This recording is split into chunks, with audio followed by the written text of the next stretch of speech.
Hello, I'm Roni, and welcome to my channel.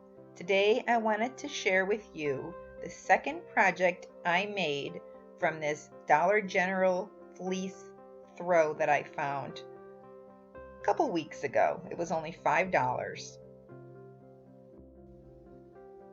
My goal is to see how many projects I can get out of this one $5 purchase. So the pillow I'm covering is 19.5 inches long, and from top to bottom it is 13 inches. So when I cut the front piece of fabric, I cut the length 20.5 inches, and I cut the top to bottom 14 inches, so that extra inch all the way around is for a seam allowance. Now, truth be told, the hardest thing about this fabric that I was working with was it ended up being very stretchy. So I thought my roll cutter worked better than scissors, so I stuck with my roll cutter. And each time I cut an end, I left extra on the opposite end so I could go back and try to even everything up. And sometimes it took me more than one attempt because the fabric had so much stretch to it.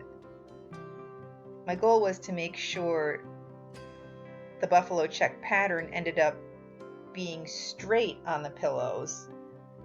So that was a little challenging with this fabric, but I worked with it a bit and it worked out. So I used the front piece, I should say, as a template for my back piece. And because I wanted to make an envelope pillow, I made sure I had an extra 4 or 5 inches on the back piece.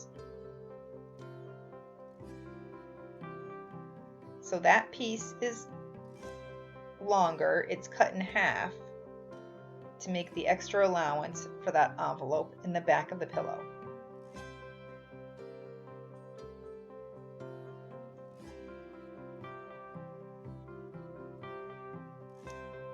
So this will be the back portion right here. These two pieces need to be able to overlap one another.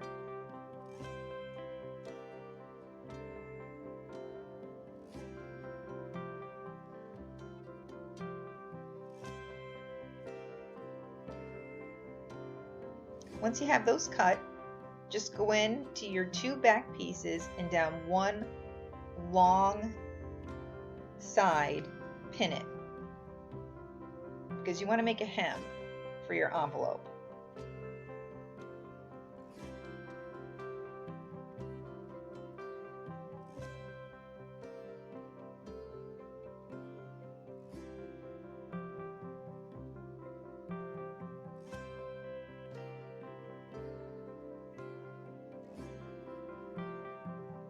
Now this is why I ended up using my zigzag stitch. I used a straight stitch on this hem, and this fabric was so stretchy it just stretched my fabric. Because this stretched area of fabric is going to be on the back of the pillow, I just continued on with it and hoped for the best.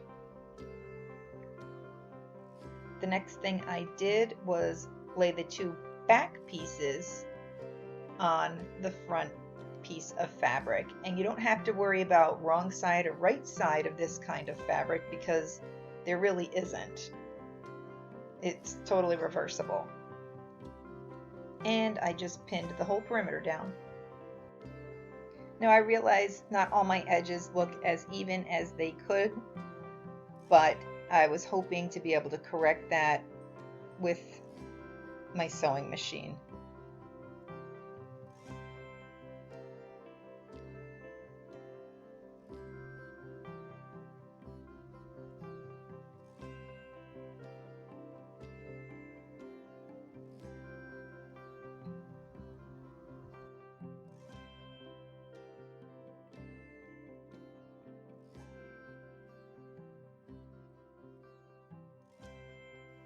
Now, if you don't have a sewing machine, there is no reason you couldn't sew this pillow by hand.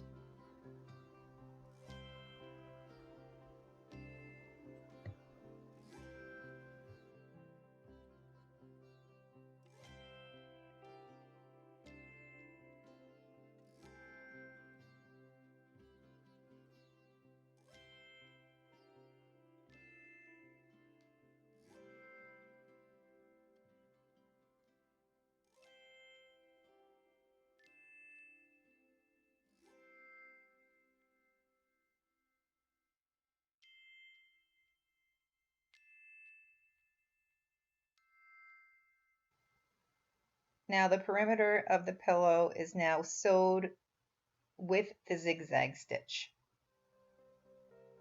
And then I cut off all the threads.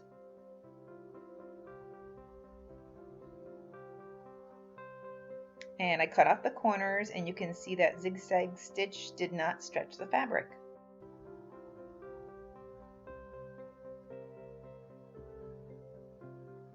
Make sure you clip the corners so when you turn this right side out, the corners aren't bunchy. So you see, as luck would have it, I had to really stretch this over my pillow, so the stretched areas in the back where the envelope is didn't make a difference. More details and measurements and how I did this pillow will be going up on my blog, Ourhighstreethome, where you can also find more details on the pumpkins.